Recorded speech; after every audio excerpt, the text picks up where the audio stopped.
Well, with kids home from school and summer break right around the corner, parents might begin to stress out over whether or not their child is staying on track when it comes to learning. This morning, I'm joined by Ben Lindstrom, a fifth grade teacher at Detroit Waldorf School. Ben, thank you so much for joining us this morning. How are you doing? I'm doing good. It's a beautiful day, so thanks for having me. Thank you. Now, what are some of the easy things that parents can do, that families can do at home to keep the teaching going and to make sure their kids are picking up important concepts that they should be learning in school right now? So this is obviously a time of disruption of education, so it's a challenging time. But also for teachers, some of my colleagues and I have been working on ideas, and I'm starting to get ideas too from families at our school.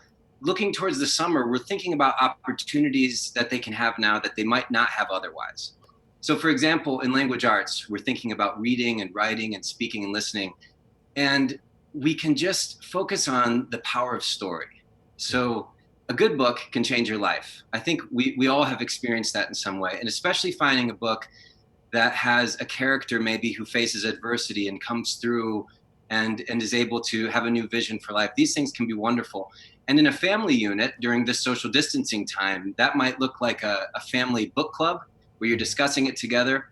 And it might look like a child reading themselves or listening to audiobooks. There's opportunities for that. No, And then beyond the stories that could be read, this might also be a time of listening to stories of the lives of maybe older family members. I mean, this is another opportunity.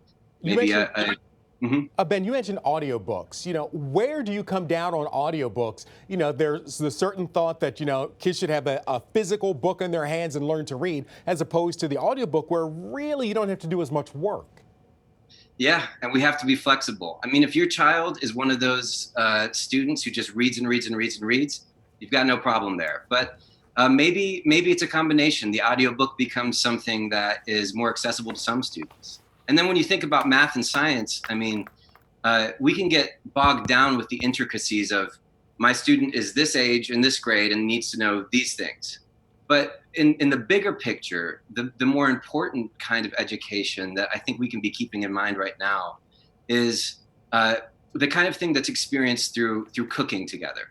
You get in the kitchen, you're using math with measurement, you're cooking something, that can be a great experience. Or the science, a phenomenological approach to science where it could be as simple as going for a walk around your block each day at the same time. What do you notice? What's in nature? Or maybe you plant seeds.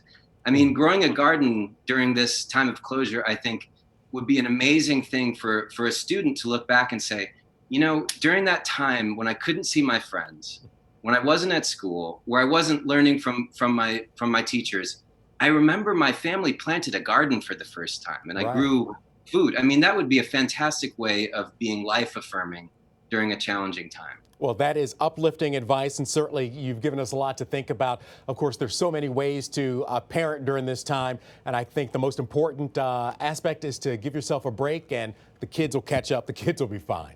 Ben Lindstrom, Detroit Waldorf School, thank you so much for joining us. Stay safe, and we'll talk to you soon. Okay, thanks.